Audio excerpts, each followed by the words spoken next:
se blanquean dictaduras, se demonizan gobiernos, se simplifican guerras, se juega con religiones y minorías, y a la vez se nos exige elegir equipo como si fuese fútbol. Y es que el escenario exterior es el lugar donde el bien y el mal se alquilan. Hay un momento en el que la política española deja de fingir, no es cuando te suben la luz, ni cuando el campo se queda sin oxígeno, ni cuando la calle empieza a oler a decadencia. Es cuando se habla del exterior. Guerras, dictaduras, terrorismo, represión, masacres. Porque ahí, lejos del barrio, lejos de la nómina y del cuerpo, el dolor se vuelve cómodo, y lo cómodo, en manos de gente sin escrúpulos, se vuelve usable. Ese es el truco central aquí. Aquí no se defiende a los pueblos, se defienden posiciones, se alquilan causas como quien alquila una bandera para la foto, se condena cuando da prestigio, se calla cuando molesta y se monta una moral de temporada. Hoy lloramos por estos, mañana por aquellos, pasado mañana por nadie, según sople el viento y según convenga al negocio interno. Israel y Palestina, el partido de fútbol moral y la presión de posicionarse. Este conflicto en España ya no se discute, se hincha, como un derbi, como un clásico, como una pelea de bar donde nadie quiere saber quién ha pegado primero, sino quién tiene la camisa más limpia para señalar al otro. Y mientras la gente muere de verdad, aquí se juega a lo de siempre, a elegir muertos con los que quedar bien. La realidad, la cruda, no cabe en una pancarta. Terrorismo, rehenes, bombardeos, castigo colectivo, barrios borrados, propaganda industrial y fanatismo por toneladas. Una tragedia que obligaría a sostener dos ideas a la vez: condenar el terror y condenar la carnicería, sin caer en el «sí, pero...», que es la frase favorita del cínico. Pero España no quiere sostener dos ideas. España quiere sostener un bando, porque un bando te da identidad, y la identidad te da tribu, y la tribu da votos. Jamás. Terrorismo con estética de causa.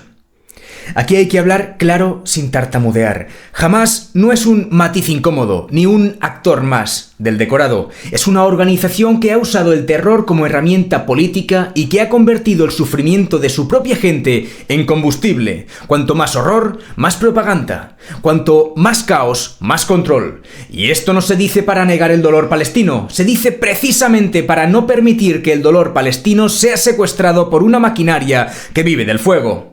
¿Y qué hace España con Hamás? España hace trampa. Parte de la izquierda radical, y aquí entran también algunos nacionalismos, tiende a disolver a Hamás dentro del pueblo palestino, cuando la tribu aprieta, porque nombrar al verdugo estropea la épica. Y aparece el ritual del contexto, del sí, pero, de la resistencia convertida en coartada para justificar barbaridades. Ese sí pero es blanqueo, aunque se maquille con palabras bonitas. En el otro extremo, parte de la derecha utiliza a Hamás como comodín para una jugada todavía más sucia. Si existe Hamás, todo está permitido, y así el terror se convierte en cheque en blanco para tragarse lo que haga falta sin mirar demasiado la parte civil del otro lado. Tratemos ahora el sionismo, cuando se vuelve coartada para la expansión. Ahora viene la otra parte que en España se usa mal a propósito.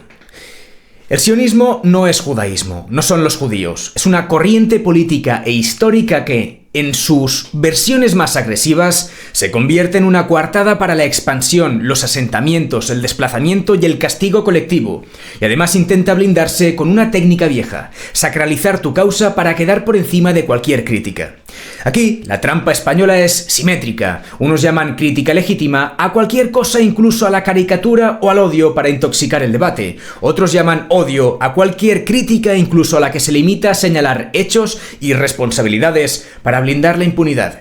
Y mientras se tiran etiquetas, nadie habla de lo único serio: responsabilidades concretas. Veamos quién blanquea a quién en España. El mapa real sin perfume. El PSOE, con Pedro Sánchez al frente, juega a la moral institucional y al cálculo fino. Eleva el tono cuando conviene, lo modula cuando estorba y siempre intenta quedar en la foto del derecho internacional, sin romper del todo con los carriles que dan estabilidad. El resultado es una moral medida al milímetro, suficiente para el titular, insuficiente para una coherencia que aguante tormentas. Sumar suele empujar el discurso al terreno de la denuncia dura contra el gobierno israelí, y en ocasiones lo hace con razones legítimas, pero su gran tentación es la del gesto moral absoluto, hablar como si el conflicto fuera una obra de villanos únicos, porque eso moviliza, y cuando movilizar exige silencio selectivo sobre Hamás o sobre los matices incómodos, muchos prefieren no pisar ese charco. Podemos, con sus figuras visibles, vive especialmente bien en el maximalismo. Cuanto más total sea la acusación, más pura parece la posición. El problema es el de siempre. Cuando el objetivo es la pureza ante tu público, la verdad completa estorba. Y si la verdad completa estorba, se recorta. Eso también es blanquear, aunque sea por omisión. El PP suele refugiarse en el carril atlántico, condena el terror con razón, repite dos estados en automático y acusa al gobierno de oportunismo si aprieta o de tibieza si no aprieta. Y cuando llega el momento de elegir entre gesto humanitario y alineamiento de alianza, suele elegir el alineamiento o al menos no incomodarlo demasiado. Vox convierte a Israel en el símbolo civilizacional y utiliza el conflicto como munición doméstica, contra el gobierno, contra la izquierda, contra todo lo que huela a duda. Y cuando conviertes a un Estado extranjero en bandera identitaria, pasa lo inevitable, empiezas a justificar lo injustificable como un sí, pero. Además, Abascal llegó a reunirse con Netanyahu y prometer revertir el reconocimiento de Palestina si algún día gobierna, es decir, alineamiento sin complejos y con promesa de política exterior de trinchera. Veamos ahora los socios periféricos, que también juegan cada uno a su modo. Junts per Catalunya suele moverse entre el gesto y la negociación. Puede apoyar medidas morales si no le cuestionan el marco interno y si sirve para su posición en Madrid. Pero su prioridad rara vez es el conflicto exterior en sí, es el uso que puede darle en su tablero. El PNV acostumbra a vestirlo todo de legalismo elegante, palabras correctas, tono correcto, cálculo correcto. Esquerra Republicana, Bildu y CUP tienden a leer Palestina como espejo de pueblo oprimido, y eso empuja a veces a una simpatía automática que deja en segundo plano el problema Hamás, porque el símbolo no puede mancharse, y partidos identitarios como Alianza Catalana tienden a utilizar el conflicto para reforzar un marco doméstico sobre islamismo, inmigración y choque cultural. No miran el mapa para entenderlo, lo miran para alimentar su relato interno. Conclusión de todo esto. En España, Israel-Palestina se usa como una máquina de fabricar impostores. Unos fingen que Hamás no existe para sostener su romanticismo, otros fingen que el castigo colectivo no existe para sostener su cruzada. Y mientras los impostores se insultan, la gente real muere. Irán, Afganistán y Siria. Represión, guerras y coherencia selectiva. Este trío es un espejo todavía más obsceno porque aquí la hipocresía no se disfraza solo de solidaridad, se disfraza de geopolítica, que es la palabra que usan muchos para decir no me pidas coherencia, que esto es complejo. Irán es el ejemplo perfecto de feminismo de quita y pon. Cuando hay imágenes insoportables de represión, cuando hay muertos, cuando la indignación es gratis, entonces todos se acuerdan de las mujeres iraníes. Se convocan embajadores, se firman condenas, se pronuncian palabras solemnes. Luego pasa lo de siempre, baja el foco y el tema se enfría. Porque sostenerlo exige constancia moral, y la constancia moral no se puede monetizar cada semana. Aquí se viene el reparto español. La derecha usa Irán como espejo para su discurso interno sobre islamismo y seguridad. Mirad lo que es esto, le sirve. Parte de la izquierda, que presume de bandera feminista universal, se enreda cuando la denuncia frontal estropea el marco ideológico de enemigo principal. Si el villano no encaja en el guión cómodo, se pide prudencia, se piden matices, se pide contexto y la víctima vuelve a quedar en segundo plano. Afganistán es aún más brutal por lo sencillo, un país donde el integrismo convierte la vida de millones de mujeres en prisión diaria. Y aquí la política española hizo una cosa muy reveladora. Lloró fuerte cuando convenía. Retirada, caos, titulares. Y luego se olvidó, porque Afganistán es dolor sin rentabilidad. No sirve para pegar al rival cada semana sin quemarte. Siria, por su parte, es el infierno donde cada ideología elige su demonio favorito. Unos solo ven al imperio y a las potencias, como si el fanatismo local fuera un detalle. Otros solo ven el fanatismo, como si las guerras por delegación y los intereses de alianza no existieran. Y al final, el resultado español es siempre el mismo. Siria aparece cuando toca hablar de refugiados para parecer humano o cuando toca hablar de terror para parecer firme. Y desaparece cuando toca hablar de estrategia real, soberanía real y control real. Irán, Afganistán y Siria demuestran que aquí la coherencia es selectiva. Se condena con fuerza lo que refuerza mi marco y se condena bajito o se justifica lo que lo estropea. Y cuando la coherencia es selectiva, deja de ser coherencia, es propaganda. Veamos ahora los casos de Nigeria y el Congo. La jerarquía del sufrimiento. Lo que no da votos, no existe. Nigeria, el genocidio olvidado de los cristianos y la cobardía rentable en España. Nigeria no es un conflicto lejano, Nigeria es un espejo, y lo que refleja da asco. Las víctimas son cristianas. El mundo, y España con él, se queda callado con una facilidad que ya no es ignorancia, es elección. Porque esto no va de violencia difusa ni de tensiones intercomunitarias, dicho con voz de documental barato. Esto va de comunidades enteras atacadas, aldeas arrasadas, familias perseguidas, iglesias quemadas, secuestros, asesinatos a sangre fría. Y sí, esto, por su patrón, por su repetición, por su dirección, por su impunidad, es perfectamente defendible llamarlo genocidio. O, si a alguno le molesta la palabra, que use otra, pero que no cambie el hecho. Hay cristianos siendo cazados. Recuerda el siguiente episodio, porque es una imagen que hay que clavar en la cabeza como un clavo en madera. La noche del viernes 13 de junio del 2025, mientras aquí dormíamos o discutíamos tonterías, en Nigeria, en la comunidad de Yelwata, en el estado de Benue, hombres armados atacaron a gente que ya estaba huyendo, gente desplazada, familias que habían perdido casa, rutina y seguridad, y solo buscaban pasar la noche sin miedo. Y lo que encontraron fue lo contrario: fuego, tiros, gritos y muerte. Las cifras bailan, porque siempre bailan cuando a los muertos se les niega el foco. Primero se habla de un centenar, después de más, después de cerca de 200. Y da igual el número exacto para entender la vergüenza. Es una masacre. Y lo que más duele no es solo el ataque, lo que más duele es lo de después. El silencio raro, el silencio viscoso, el silencio de ya se pasará, como si fueran víctimas de usar y tirar. Ahora, que quede una cosa clara, porque a mí no me interesa hacer propaganda, me interesa decir la verdad con toda su complejidad. Nigeria no se explica con el esquema infantil de musulmanes contra cristianos y ya. En Nigeria mueren también musulmanes y hay líderes musulmanes que condenan la violencia, pero hay un hecho que se repite con una insistencia brutal. En muchísimos ataques, las comunidades cristianas son objetivo preferente, sobre todo en el centro y el norte del país, donde vivir tu fe se convierte en ruleta rusa. Y desde el 2009, con el auge del terrorismo organizado de grupos yihadistas como Boko Haram, esto no ha ido a mejor. Ha ido a peor, con mutaciones, ramificaciones y escenarios donde el Estado se muestra incapaz o directamente desbordado para proteger a su gente. Secuestros, aldeas incendiadas, matanzas, desplazamientos. Te lo repito despacio para que no se pierda entre el ruido. Gente desplazada por ser cristiana, asesinada por ser cristiana, silenciada por ser cristiana. ¿Y qué hace la política española con esto? Lo de siempre: convertirlo en una pieza de su ajedrez interno. El PSOE, como partido de poder, se refugia en el lenguaje que no quema. Preocupación, estabilidad, cooperación, condena genérica, todo muy correcto, todo muy vacío. ¿Por qué? Porque Nigeria no es una causa para lucirse, Nigeria es un lío. Y los líos no dan aplausos, dan problemas. Sumar y Podemos suelen moverse en el terreno moral de las minorías, pero aquí se nota una incomodidad estructural. Hablar de cristianos perseguidos por yihadismo rompe el marco cómodo del enemigo principal y rompe la narrativa simplificada donde el fanatismo religioso siempre se diluye, siempre se relativiza o se convierte en contexto. Resultado: se habla poco, se habla tarde o se habla sin colmillo. Y sin colmillo la condena es decoración. El PP aparece a veces señalando el problema, pero suele hacerlo en modo argumento más que en modo causa. Nigeria como ejemplo para hablar de inseguridad global, de inmigración, de desorden internacional y sobre todo como palo para darle a la izquierda doméstica. Es decir, el cristiano nigeriano se convierte en un recurso retórico, no en un ser humano al que proteger. Vox es el que más levanta la bandera de cristianos perseguidos, sí, pero también aquí hay truco. Muchas veces lo utiliza para reforzar su discurso sobre islamismo e inmigración, como si Nigeria fuese solo un cartel de advertencia para España.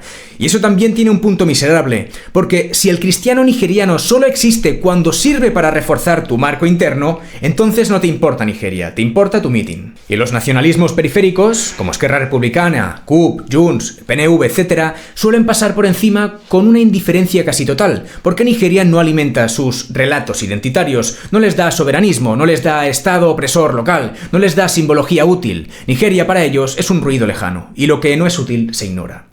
¿Ves la foto completa? Todos encuentran la manera de que Nigeria no les exija coherencia real. Unos callan por conveniencia institucional, otros callan por incomodidad ideológica. Otros hablan solo cuando sirve como munición y otros directamente lo borran del mapa mental.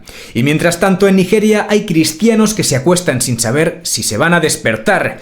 Familias que han aprendido el sonido de los disparos como aquí se aprende el sonido del despertador. Personas que rezan en voz baja, no por devoción, sino por supervivencia. Yo aquí me posiciono sin vergüenza, del lado de esos cristianos, porque son víctimas, porque los están matando, porque los olvidan, y porque cuando un país olvida a los olvidados, se convierte en un país indecente aunque lleve traje y bandera. Veamos ahora el Congo, el infierno que te alimenta el bolsillo, y por eso se mira hacia otro lado. Y es que si Nigeria es el genocidio que se silencia porque no encaja en el guión, el Congo es el infierno que se silencia porque encaja demasiado bien en el negocio.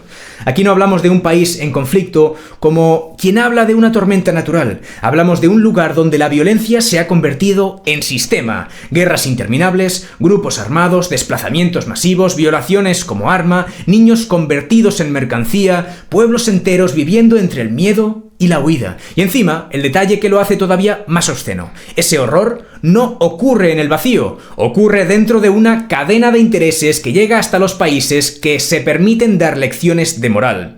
Porque el Congo tiene algo que lo condena a la maldición perfecta. Recursos, minerales estratégicos, materias primas que alimentan la industria tecnológica, la energía, el progreso, la comodidad del mundo moderno. Y cuando una tragedia se cruza con recursos, la tragedia ya no es tragedia, es complejidad, es inestabilidad regional, es problema histórico, es cualquier palabra que suene a biblioteca y no a sangre.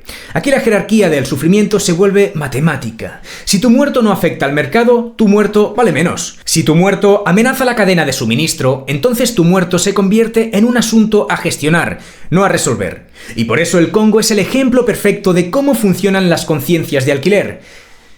¿Qué hace la política española con el Congo? Lo mismo que con casi todo lo que no da votos, lo convierte en niebla. El PSOE, cuando menciona el Congo, lo hace en modo institucional. Lamento, ayuda, cooperación, preocupación, palabras correctas, energía mínima. Porque el Congo obliga a mirar demasiado cerca del motor real del sistema. ¿Quién compra? ¿Quién vende? ¿Quién se beneficia? Y esas preguntas son peligrosas para cualquiera que gobierne dentro del marco europeo sin soberanía industrial real. La izquierda más moral, Sumar, Podemos y satélites, tienen aquí un problema serio. Denunciar el colonialismo moderno del Congo de forma honesta implicaría señalar no solo a grandes potencias, sino al modelo de consumo occidental y al negocio tecnológico que tanto se aplaude. Pero eso no es rentable. Es más fácil hablar del Congo como tragedia abstracta que hablar de él como factura moral de nuestro estilo de vida. El PP y la derecha clásica tienden a tratarlo como un asunto lejano, lamentable, pero sin tocar el núcleo. Porque tocar el núcleo implica admitir que el mercado sin control y la dependencia exterior también fabrican infiernos. Es más cómodo callar y seguir con el relato de prosperidad como si no tuviera coste humano. Vox puede mencionar el Congo cuando le sirve para hablar de caos global o para reforzar el marco de África se hunde, pero rara vez lo hace con la profundidad que lo haría insoportable. La profundidad que te obliga a decir esto también tiene que ver con nosotros. Si lo reduces a ellos están mal, te quedas limpio. Si reconoces la conexión, te manchas. Y los partidos periféricos en general lo ignoran. El Congo no les da identidad interna, no les da épica local, no les da enemigo doméstico, no vende. Pero existe una verdad incómoda. El Congo demuestra que el sufrimiento tiene precio y que en la política española ese precio se calcula así. Si el Congo solo sirve para quedar como buena persona, se menciona. Si sirve para señalar responsabilidades reales, se borra. Y por eso, el Congo es una prueba moral más dura que cualquier debate de plató, porque te obliga a mirar el dispositivo en tu mano, la cadena de suministro detrás y el silencio alrededor. Y a admitir que el mundo moderno no solo produce tecnología, produce cadáveres lejanos para que la conciencia local no se sienta culpable. Ese es el Congo, el infierno que nos alimenta, y por eso se oculta. Veamos ahora los casos de Cuba, Venezuela y México. La liturgia automática. Hay países que en España no se tratan como países, sino como iconos. No se habla de su gente, de su pan, de su miedo, de su luz, literalmente de su luz, sino de lo que esos lugares sirven dentro del teatrillo nacional. Se han convertido en estampitas, unas para rezar y otras para escupir, según la parroquia. Y por eso, cuando toca hablar de Cuba, Venezuela y México, no verás análisis sostenido, verás misa, verás liturgia, verás a unos recitando bloqueo como si fuera un conjuro que lo explica todo y a otros recitando comunismo como si fuera una bala mágica que lo arregla todo. Y entre ambas cosas, la gente real vuelve a quedarse sola. Cuba, el romanticismo útil contra la realidad que se cae a pedazos. Cuba hoy no es un póster. Hoy es un país agotado, crisis energética, falta de combustible, apagones interminables, transporte paralizado, economía asfixiada y un pueblo viviendo entre la resignación y la rabia. Y encima, lo que termina de retratarlo todo. Cuando el sistema entra en pánico, aparece el lenguaje de emergencia y los planes de supervivencia de manual, como si el país estuviera siempre a un paso del colapso. Ahora, mira lo que hace España con esto. Podemos y parte de la izquierda ideológica mantienen la vieja costumbre, el régimen como símbolo. La explicación automática es siempre la misma. Bloqueo, presión exterior, Estados Unidos, y con eso se construye un relato donde el verdugo interno queda difuminado. Yo no niego la presión exterior, existe y hace daño, pero se usa como cortina para no mirar lo esencial, que un sistema también se hunde por su propia estructura, por su represión, por su incapacidad de reformarse sin perder el control. Sumar suele moverse en un punto parecido, con más cuidado institucional, pero con la misma tendencia a la explicación cómoda. Mucha palabra solidaria, poco señalamiento directo del mecanismo represivo cuando estorba al relato. El PSOE hace lo que hace el poder cuando no quiere mancharse, pide diálogo, cooperación, no aislar, ayuda, y evita el lenguaje que compromete, porque al PSOE le interesa quedar como Estado serio, no como partido que se mete en jardines, y Cuba, para ellos, es un jardín lleno de minas. PP denuncia dictadura y miseria, sí, pero muchas veces no por el cubano, sino por el uso doméstico. Cuba como arma contra la izquierda española. Vox lo lleva al extremo. Cuba como trofeo anticomunista permanente, un caso de exhibición para reforzar su identidad. El problema es el mismo que en otros temas. Cuando todo es propaganda, la causa se vuelve utilería. Los partidos periféricos en general callan o pasan por encima, no les da rentabilidad narrativa. ¿Quién blanquea aquí? Unos blanquean el régimen por nostalgia ideológica o antiamericanismo reflejo. Otros blanquean su falta de propuesta real convirtiendo el sufrimiento cubano en eslogan de campaña. Y mientras tanto, Cuba se apaga, y se apaga de verdad. Venezuela, la captura de Maduro y el circo de los hipócritas. Lo de Venezuela ya no admite excusas. Cuando cayó Maduro, capturado por Estados Unidos tras una operación militar, España se retrató en tiempo real. No por lo que pasó allí, sino por cómo reaccionaron aquí, como si Venezuela fuese una pantalla gigante donde cada uno proyecta su película ideológica. Lo que ocurrió fue un terremoto político. Nicolás Maduro capturado y llevado a Estados Unidos. Washington hablando abiertamente de transición bajo tutela. Caracas en shock. Delcy Rodríguez asumiendo el mando en medio del caos. Y un debate internacional que olía a intervención y a negocio a la vez. Ahora lo importante, España. Pedro Sánchez intentó mantener la línea institucional, condenar la violación del derecho internacional, no reconocer la intervención, pedir contención. Eso lo coloca en el lado formalmente correcto, sí, pero también lo retrata como lo que es el PSOE en estas materias, un partido que mide cada palabra para no romper con nadie que pueda complicarle la vida. Feijóo pidió transición democrática y aprovechó el golpe para cargar contra los aliados de Maduro en España. Traducción: Venezuela como garrote doméstico. No está pensando en Caracas, está pensando en Madrid. Abascal celebró la caída de Maduro como victoria, sin complejos, casi con champán, y aquí está el retrato. Los que se llenan la boca con soberanía a veces aplauden una intervención extranjera si el intervenido es el enemigo ideológico. Patriotismo de pancarta, soberanía para mí, tutela para el otro. La izquierda del PSOE denunció el ataque militar. Hasta ahí coherente. El problema es el otro lado del espejo. Durante años, muchos han sido blandos, tibios o directamente indulgentes con el chavismo por reflejo antiamericano o por comodidad ideológica. Y entonces la denuncia suena a veces a no porque sea injusto, sino porque lo ha hecho el actor equivocado. Y esa diferencia se nota. Y los periféricos, los partidos periféricos, en general se suben al discurso anti-intervención cuando toca y callan cuando estorba, porque Venezuela no les interesa por ser Venezuela, les interesa para reforzar su marco sobre imperialismo o sobre Occidente institucional, según el día. ¿Quién blanquea aquí? La derecha blanquea la intervención cuando le conviene y luego habla de soberanía como si no se hubiera contradicho hace 5 minutos. La izquierda blanquea al régimen cuando le conviene y luego habla de democracia como si no hubiera mirado hacia otro lado. Y el centro de poder intenta blanquear su ambigüedad llamándola prudencia. México, el país que España usa para el relato colonial y evita para el narco y la sangre. México es el otro ejemplo perfecto de liturgia. Aquí España discute México a veces como si estuviéramos en 1519 y otras como si México fuera solo una palabra para hablar de narcos en abstracto. Y en medio, el país real, violencia criminal, desaparecidos, estados enteros sometidos a redes brutales y una tensión permanente entre soberanía y presión exterior, ahora agravada por amenazas de acciones militares estadounidenses contra los cárteles. En el plano diplomático, el tema del perdón por la conquista se ha usado como combustible político. López Obrador abrió el frente, Claudia Sheinbaum lo mantuvo y España intentó rebajar tensiones con gestos de reconocimiento del dolor sin llegar a la humillación que algunos exigen y otros temen. José Manuel Álvarez jugó el papel de equilibrista. ¿Y los partidos españoles? Cada uno con su misa. El PSOE busca mantener relaciones y comercio, bajar el volumen, no incendiar puentes. La diplomacia como anestesia. Compartimos historia, miramos al futuro, no dramatizar. Muy práctico. Y muy útil para no hablar del México real cuando nos interesa. La izquierda ideológica suele simpatizar con la narrativa de soberanía mexicana y anticolonialismo, a veces con razón en lo simbólico, pero a menudo con un problema grave. Se enamora del discurso y evita mirar con la misma pasión la realidad del narco, la impunidad y la sangre, porque eso ya no encaja tan bonito en el marco.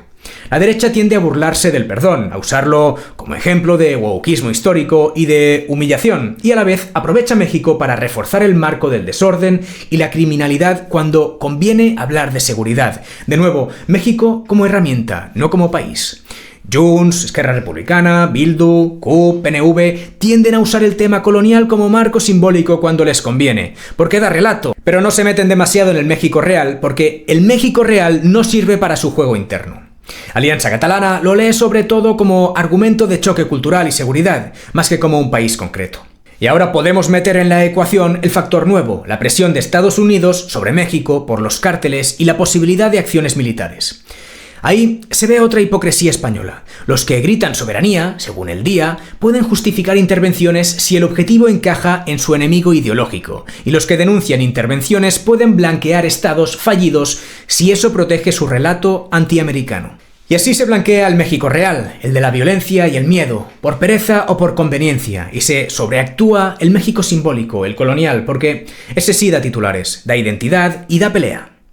Cuba, Venezuela y México son 3 espejos distintos, pero reflejan lo mismo. España no mira fuera para comprender, mira fuera para ganar una discusión dentro. Y cuando el exterior deja de servir para el negocio interno, entonces se apaga como se apagan las tragedias que no dan votos, sin ruido y sin vergüenza. Pasemos ahora a Ucrania y al tema de las armas. No es nuestra guerra hasta que lo paga el contribuyente. Ucrania es el tipo de tragedia que, cuando estalla, pone a prueba a todo el mundo, al que invade, al que resiste, al que mira y al que presume de valores desde un sofá calentito. Es un país atacado, con gente enterrando a los suyos, con ciudades rotas y familias que aprenden a distinguir el sonido de un dron del de un portazo. Eso es real, eso no es propaganda. Pero en España, incluso lo real acaba convertido en producto político, y el producto funciona así. Se saca la bandera moral, se recita la palabra democracia, se invoca a Europa y se firma la ayuda. Y luego, cuando alguien pregunta cuánto cuesta, quién paga, quién gana y qué pasa aquí dentro, aparece el truco viejo, el insulto, la etiqueta, el si dudas, eres esto, el si preguntas, eres lo otro. Porque lo que no soporta un sistema de consignas es una pregunta concreta. Y la pregunta concreta es esta: ¿cuánto dinero, cuánto material y cuánto compromiso está asumiendo España fuera, mientras dentro el país se sostiene con alambres y deuda? Porque España no está mandando calderilla, España ha comprometido paquetes millonarios de magnitudes que se cuentan en miles de millones a lo largo de varios años. Y además ha entrado en la rueda inevitable. Lo que se envía hay que reponerlo, lo que se repone hay que pagarlo, y lo que se paga sale del mismo sitio de siempre, del contribuyente, del trabajador, del autónomo, pero no le ofrece un futuro. Y aquí está el nudo. En un país con una deuda pública gigantesca que ronda el 100% del PIB, con cifras que ya superan de largo el 1,5 billón de euros, la política exterior se presenta como virtud, mientras la política interior se gestiona como resignación. Para lo de fuera, chequera rápida, para lo de dentro, excusas lentas. Ahora bien, lo verdaderamente indecente no es ayudar fuera. Lo indecente es el patrón, ayudar fuera con solemnidad, mientras dentro se deja a la gente con la sensación de abandono. Como si España fuera una casa con goteras en el techo, donde el dueño se dedica a regalar dinero al vecino para quedar como buena persona, mientras a sus hijos les cae el agua en la cama. El gobierno de España, con el PSOE al mando, vende el apoyo a Ucrania como deber moral y pertenencia europea. Hay que estar, hay que sostener, hay que ayudar. Y en parte tiene lógica. Si Europa permite que la fuerza se convierta en derecho, mañana paga caro en seguridad, en energía, en estabilidad. Eso también es cierto. Pero luego llega el reverso, el que no se reclama, el coste, el gasto militar. La presión para alcanzar el famoso 2% del PIB en defensa, que en la práctica significa más partidas, más compras, más contratos, más dependencia industrial de fuera si no tienes industria propia. Y ahí el gobierno hace lo que hacen casi todos, hablar de responsabilidad sin enseñar la factura. Te lo venden como inevitable, pero no te lo explican como adulto. Te piden sacrificio, pero no te muestran el detalle. Y ese modo de hacer las cosas, cuando se repite, deja de ser torpeza y se convierte en método. Sumar vive en una contradicción permanente, necesita sonar pacifista ante su electorado y al mismo tiempo sostener una coalición que firma compromisos de ayuda y alineamiento. Entonces aparece el lenguaje de manual, paz, mandato internacional, verificación, solo con ciertas condiciones. Y en el Parlamento intenta marcar perfil, desmarcarse del rearme y mantener el gesto. Pero cuando se gobierna, el gesto no basta. Y ahí la contradicción se nota. Por un lado se agita la palabra paz como bandera. Por otro, se convive con los compromisos reales. Resultado, una postura que a ratos parece convicción y a ratos parece equilibrismo. Podemos, la postura cómoda de la palabra paz. Podemos se coloca en el rechazo más frontal al envío de tropas y con grandes reservas ante el envío de armas. Su discurso es fácil de vender. No a la escalada, negociación, alto el fuego. Y sí, cualquiera quiere paz. El problema es que la paz no se decreta desde Madrid con una consigna. La paz, si llega, llega porque alguien tiene fuerza para sentarse sin estar de rodillas. Así que la pregunta incómoda para ese discurso, que rara vez se responde con claridad, es simple. Si no armas al que se defiende, ¿cómo frenas al que ataca? ¿Con comunicados? ¿Con buena voluntad? Pedir paz sin describir el camino real para obtenerla es muchas veces una forma elegante de lavarse las manos. El PP se presenta como partido serio y atlantista, apoyo a Ucrania, firmeza frente a Rusia, discurso de seguridad europea. Hasta ahí coherente con su carril, pero el PP juega también a lo suyo, usar cada paquete, cada cifra, cada anuncio como arma contra el gobierno. Hoy, cheque en blanco, mañana, falta de explicaciones, pasado, improvisación. Pedir control y transparencia es legítimo, lo que ya no es tan limpio es convertir la prudencia en un negocio de desgaste. Querer el prestigio de defender Europa sin comerse el coste político de una decisión complicada. Y cuando eso se hace con guerra de por medio, tiene un nombre feo, cobardía elegante. Vox grita patria y soberanía, pero su postura se vuelve resbaladiza en cuanto la soberanía exige decisiones complejas y caras. A ratos apoyan medidas de ayuda porque encajan con un marco anti-Rusia y de alineamiento occidental. A ratos rechaza implicaciones más profundas porque el coste y el riesgo no se venden bien. Y entonces aparece el lema comodín. Los soldados españoles aquí, primero España, no es nuestra guerra. Pero esa frase tiene trampa, porque si Ucrania cae, España no se abarata, se encarece. En seguridad, en estabilidad, en presión energética y en debilidad europea. La realidad internacional no respeta eslóganes, los devora. Mientras tanto, los partidos nacionalistas e independentistas suelen mirar a Ucrania con el instinto del que negocia, apoyar o desmarcarse según convenga al tablero interno, según el día, según la foto, según la relación con el gobierno. Algunos la apoyan cuando es barato, otros se refugian en el pacifismo, otros en el legalismo. Pero el patrón se repite, la guerra exterior se convierte en moneda de cambio en la política interior. Y eso es lo que convierte el debate en una farsa. No se discute como país, se discute por bandos en campaña permanente. Veamos la clave que lo une todo, la solidaridad con la cartera ajena y la soberanía de escaparate. Aquí llegamos al punto que lo cose todo, el que interesa clavar. España presume de solidaridad exterior, pero lo hace demasiado a menudo con la cartera ajena, sin resolver lo de casa y sin decirle al contribuyente la verdad entera. Y lo de casa no es un detalle, es una deuda enorme, una presión sobre el que trabaja, una sensación de decadencia material en sectores enteros, una vivienda imposible, un campo asfixiado, servicios tensados y un Estado que aparece rápido para cobrar y lento para proteger. Entonces, cuando mandan fuera miles de millones o compromisos que se traducen en miles de millones en el ciclo, la pregunta no es ¿Ucrania sí o Ucrania no? Esa es la pregunta infantil que les conviene. La pregunta adulta es otra. ¿Por qué para afuera hay decisión inmediata y para adentro hay excusa eterna? ¿Por qué el sacrificio siempre se le pide al mismo y el prestigio se lo queda al de siempre? ¿Y por qué se habla de soberanía como palabra bonita mientras se actúa como país alineado por disciplina de alianza y foto europea? Porque si el Estado siempre encuentra dinero para el extranjero y siempre encuentra paciencia para su gente, eso no es generosidad, es irresponsabilidad, es propaganda y es falta de soberanía real. Y esa falta de soberanía, al final, no la paga el ministro que firma, la paga el trabajador que sostiene el país con su espalda. No se trata de abandonar a Ucrania, se trata de dejar de abandonar a España, de decir la verdad de los costes, de poner prioridades nacionales sobre la mesa, de exigir control real del dinero público y de dejar de usar guerras ajenas como decorado moral, mientras el interior se gestiona como un desguace.